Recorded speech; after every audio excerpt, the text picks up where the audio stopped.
اللہ کے رسول صلی اللہ علیہ وسلم نے فرمایا کہ اسے دل لگا کر اچھی آواز سے پڑھو.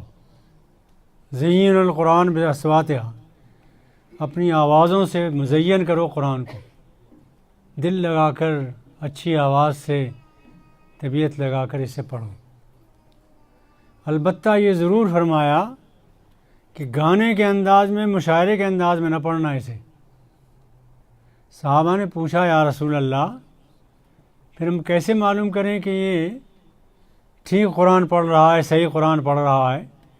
کیا انداز کریں، کیسے انداز کریں؟ تو آپ نے فرمایا کہ جب پڑھنے والے کے بارے میں یہ محسوس ہو کہ خدا سے ڈر رہا ہے، وہ ڈر کر پڑھ رہا ہے، خشیت ہے اس کے دل میں، سمجھ لو کہ ٹھیک پڑھ رہا ہے. تو ضرورت اس بات کی ہے کہ ہم قرآن دل لگا کر پڑھیں، خشوع خضوع کے ساتھ پڑھیں اور اللہ سے ڈرتے ہوئے اسے پڑھیں. یہ قرآن کا حق ہے، اس کے ظاہر کا حق یہی ہے. اور جتنا قرآن پڑھنے کا ثواب ہے اتنا ہی قرآن سننے کا بھی ثواب ہے، اس کا بھی اجر ہے. چنانچہ نبی صلی اللہ علیہ وسلم نے ایک بار عبداللہ بن مسعود سے یہ کہا کہ عبداللہ بن مسعود مجھے قرآن سناؤ. عبداللہ بن مسعود نے کہا یا رسول اللہ، آپ کو سناؤں؟ آپ پر تو نازل ہوا ہے. تو کہا ہاں، اللہ نے مجھے حکم دیا ہے کہ میں تم سے قرآن سنوں.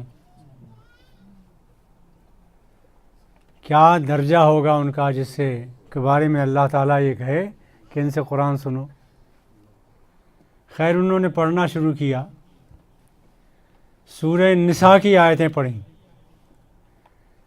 جب آپ اس آیت پر پہنچے عبداللہ بن مسعود، فَكَيْفَ إِذَا جِئْنَا مِنْ كُلِّ أُمَّةٍ بِشَهِيدٍ وَجِئْنَا بِكَ عَلَىٰ هَٰؤُلَاءِ شَهِيدًا، اے محمد صلی اللہ علیہ وسلم، قیامت کے دن کیا حال ہوگا جب ہم ہر امت کو اس کے پیغمبر کے ساتھ بلائیں گے اور آپ امت کے خلاف، آپ اپنی امت کے ساتھ ان پر گواہ بنا کر گواہی دیں گے، تو اس وقت کیا حال ہوگا. یہ آیت جب میں نے پڑھی، عبداللہ بن مسعود کہتے ہیں، تو نبی صلی اللہ علیہ وسلم نے ہاتھ کے اشارے سے کہا ٹھہرو ٹھہرو، بس کرو. میں نے چہرے کی طرف دیکھا اللہ کے رسول کے، تو آنسو جاری تھے، داڑھی تر تھی آنسوؤں سے، رو رہے تھے کہ میں گواہی دوں گا اپنی امت کے خلاف یا امت کے موافق. تو سننا بھی قرآن پاک کا یہ بھی عبادت ہے. چنانچہ آپ نے دیکھا ہوگا کہ تراویح میں اچھا قاری پڑھنے والا ہو تو کبھی کبھی دل ایسا لگتا ہے کہ سنتے چلے جاؤ. کبھی خشیت طاری ہوتی ہے، خوف طاری ہوتا ہے، رونگٹے کھڑے ہو جاتے ہیں، کبھی آنکھوں سے آنسو بہنے لگتے ہیں، اس لیے کہ قرآن میں بڑی تاثیر اللہ نے رکھی ہے. تو اس کا سننا، اس کا پڑھنا، اس کی تلاوت کرنا، یہ سب عبادت میں شامل ہے. یہ اس کا ظاہر ہے. قرآن کا باطن یہ ہے کہ اسے سمجھا جائے اور اس پر عمل کیا جائے. یہ اس کا باطن ہے.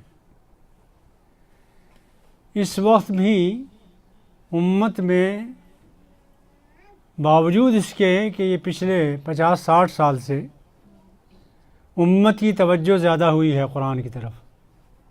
بڑے مبارک سال ہیں یہ. امت کی زندگی میں یہ پچھلے 50-60 سال جو ہیں یہ بہت مبارک سال ہیں. اللہ تعالیٰ نے ان سالوں میں بڑی بڑی ہستیاں پیدا کی. چنانچہ ٹرکی میں اللہ تعالیٰ نے سعید نورسی کو پیدا کیا، جن کا بہت عظیم کام ہے. اپنے وقت میں انہوں نے بہت عظیم کام کیا ہے. ان کا ایک رسالہ لکھا جاتا تھا ہاتھوں سے، رسالہ نور. اس میں اسلام کی تعلیمات ہوتی تھی. پریس کا زمانہ نہیں تھا، ہاتھوں سے لکھتے تھے لوگ. رات بھر یہ لکھتے تھے، ان کے شاگرد اس کی نقلیں کرتے تھے. صبح کو گھوڑوں پر بیٹھ کر وہ لکھے ہوئے نسخے پوری ٹرکی میں پھیلاتے پھرتے تھے اور یہ اربکان، یہ آج جو کچھ ہے اردگان، یہ انہی کی تعلیم کا نتیجہ ہے، انہی کے تیار کردہ لوگ ہیں، انہی کے نور سے تیار شدہ لوگ ہیں، انہی کی جماعت کے لوگ ہیں جو اسلامی بات کرتے ہیں، اسلامی انقلاب کی بات کرتے ہیں، اسلامی تعلیمات کی بات کرتے ہیں، اور پوری دنیا میں جہاں بھی کہیں اسلام کا کوئی مسئلہ پیش آتا ہے آگے آگے ہوتے ہیں الحمدللہ۔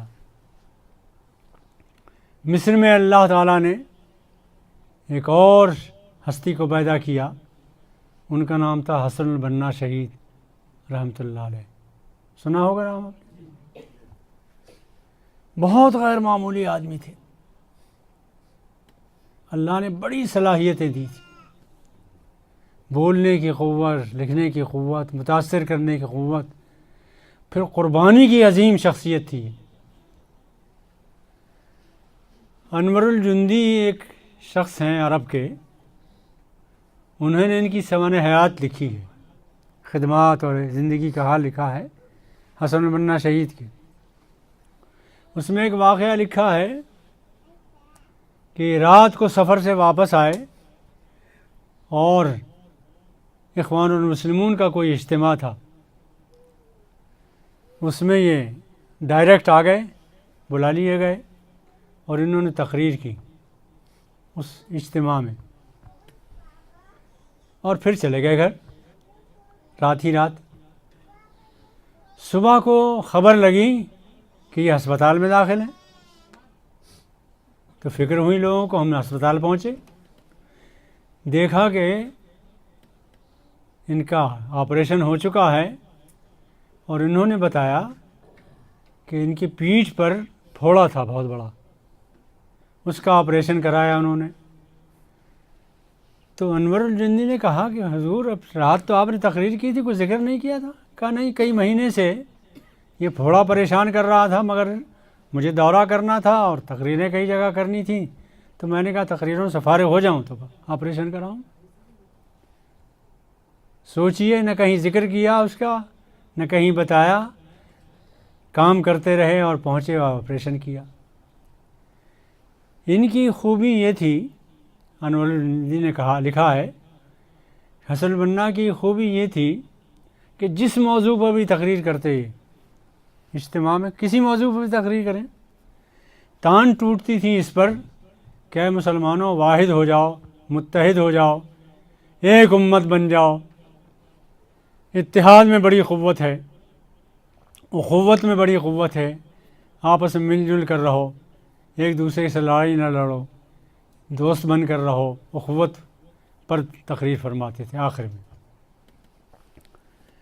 کہتے ہیں کسی دن ان سے پوچھا گیا کہ حضرت آپ کو عنوان کوئی دیا جاتا ہے اور آخر میں جو آپ تقریر ختم کرتے ہیں تو کہتے ہیں مسلمانوں اخوت اور محبت کے بغیر کچھ نہیں ہو سکتا، تو کیا وجہ ہے؟ تو انہوں نے کہا کہ اسلام کا انقلاب آ نہیں سکتا جب تک مسلمانوں میں باہم اتحاد اور اتفاق اور اخوت نہ پیدا ہو۔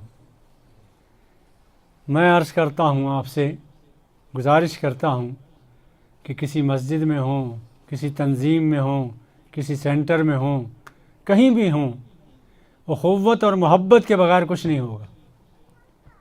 لڑنا جھگڑنا ٹھیک نہیں ہے، اخوت و محبت، یگانگت، قربت، ایک دوسرے کا تعارف، ایک دوسرے کے ساتھ دینا، ایک دوسرے سے محبت، یہ بہت ضروری ہے۔ اور مومن کی محبت جو ہے وہ جنت کی علامت ہے۔ چنانچہ ایک مشکات میں ایک روایت ہے، ایک حدیث ہے، فرمایا رسول اللہ صلی اللہ علیہ وسلم نے کہ ایک شخص ایک گاؤں سے دوسرے گاؤں پیدل جا رہا تھا،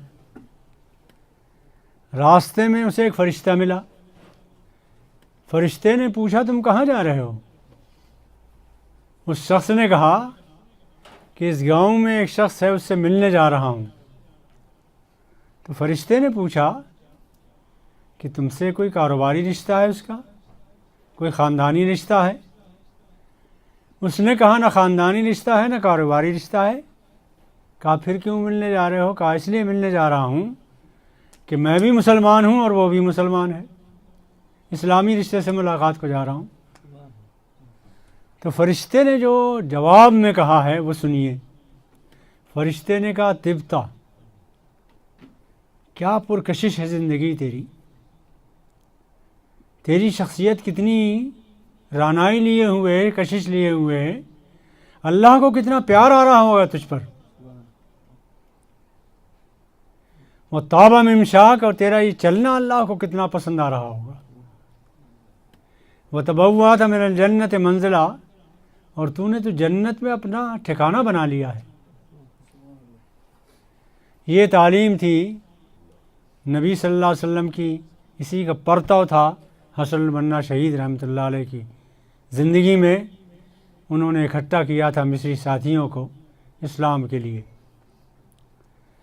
اور مگر دشمنان دین نے بہت جلد ان کو شہید کر دیا۔ صرف 38 سال کی عمر تھی ان کی گولی ماری گئی اور یہ شہید ہو گئے 38 سال کی عمر میں۔ یہاں پیدا کیا سید نورسی کو ٹرکی میں، مصر میں پیدا کیا اللہ تعالیٰ نے حسن البنا شہید کو۔ بڑے بڑے عظیم لوگ ان کی جماعت میں شامل تھے، اور ہندوستان میں اللہ تعالیٰ نے پیدا کیا علامہ مودودی رحمۃ اللہ علیہ کو۔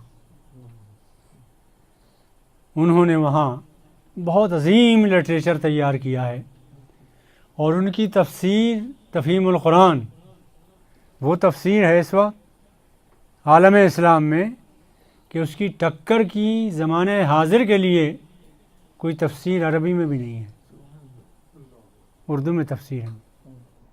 اللہ نے ان کو پیدا کیا، ان کی چھاپ بہت دور دور تک پھیلی۔ حد یہ ہے کہ ایران تک ان کا لٹریچر پہنچا، اور وہاں اسلامی انقلاب آیا اسی لٹریچر کی بدولت، وہ بھی آپ کو معلوم ہے۔ بہرحال میں کہہ یہ رہا تھا کہ قرآن کی برکت یہ ہے کہ اس کی تعلیم جب پھیلے گی انشاءاللہ اسلام زندہ ہوگا، اور مختلف ترجمے ہو چکے ہیں اس کے۔ اللہ تعالیٰ کرے کہ ہم قرآن سے رشتہ جوڑیں، قرآن کو پہنچانے کی فکر کریں، قرآن پہنچانے کی فکر کریں، اس لیے کہ یہ پہلا وکیل ہوگا ہمارا جو ہمارے حق میں گواہی دے گا یا ہمارے خلاف گواہی دے گا۔ لکا حجہ وعلیکا حجہ، حدیث کے الفاظ ہیں۔ یہ آپ کے حق میں حجت بنے گی، قرآن حجت بنے گا، یا آپ کے خلاف حجت بنے گا۔ اللہ تعالیٰ سے دعا کریں کہ اللہ تعالیٰ قیامت کے دن قرآن ہمارے حق میں حجت بنے، اور ہمارے موافقت میں مقدمہ لڑے ہماری طرف سے یہ قرآن۔ اور یہ جبھی ہوگا جب ہم حق ادا کریں گے قرآن کا، اور قرآن کو سمجھنے کی کوشش کریں گے۔ ان مسجدوں میں جو بھی مسجدیں آپ آباد کر رہے ہیں، لازماً ناظرہ قرآن، حفظ قرآن، تفہیم قرآن، فہم قرآن کے بچوں کے انتظام لازماً کریں، بوڑھوں کے لیے بھی، جوانوں کے لیے بھی، خواتین کے لیے بھی، مردوں کے لیے بھی، یہ لازمی ضرورت ہے۔ چنانچہ اس سے پہلے جب مسجدیں بنی ہیں جہاں جہاں جس ملک میں بھی، ان کے ساتھ مکتب ضرور ہوتا تھا۔ اور پہلی مسجد بنی ہے مدینہ میں، مسجد نبوی، نبی صلی اللہ علیہ وسلم کی مسجد، اس میں بھی ایک چبوترا تھا، وہاں پڑھنا پڑھانا ہوتا تھا، اور اسی کے تیار کردہ طالب علم ہیں ابو ہریرہ رضی اللہ عنہ، عبد الرحمن بن عوف، ابو بکر صدیق، یہ اسی مکتب کے تیار شدہ لوگ ہیں۔ تو ہر مسجد کے ساتھ یہ ہونا چاہیے تاکہ یہ پہلا گواہ ہمارے حق میں ہو۔ اللہ کا فضل ہے، کرم ہے کہ اس وقت پوری دنیا میں قرآن کی طرف مسلمانوں کی توجہ ہے، جو پچھلی چند صدیوں میں نہیں رہی تھی، غفلت برتی گئی تھی۔ اللہ تعالیٰ کا فضل ہے کہ اس صدی میں، یہ 20ویں صدی سے شروع ہوا آدھے سے، اور اللہ کے فضل و کرم سے اس وقت مسلمانوں کی توجہ اس کا پوری توجہ ہے۔ چنانچہ جس ملک میں بھی آپ جائیے، درس قرآن کی مجلسیں ہیں، درس قرآن حدیث کی مجلسیں ہیں، قرآن سمجھنے سمجھانے کی مجلسیں ہیں، ہر طرف ہے۔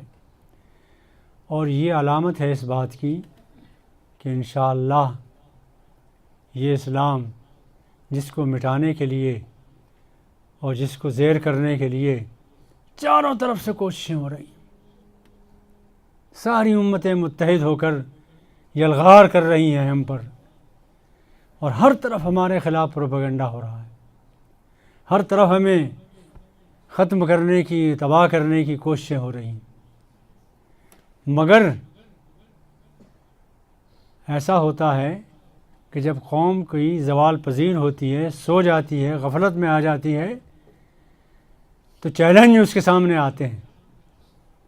تو جتنے چیلنج آ رہے ہیں یہ آپ نے اپنے حق میں بہتر سمجھیے، یہی جگانے والی چیزیں ہیں آپ کو۔ چنانچہ ہم جاگ رہے ہیں الحمدللہ، اور انشاءاللہ توجہ ہماری قرآن کی طرف ہو رہی ہے، اور یہ پہلا وکیل حشر کے مقدمے کے لیے انشاءاللہ ہم تیار کر رہے ہیں، انشاءاللہ امت تیار کر رہی ہے۔ کیوں صاحب کچھ فرمائیں گے؟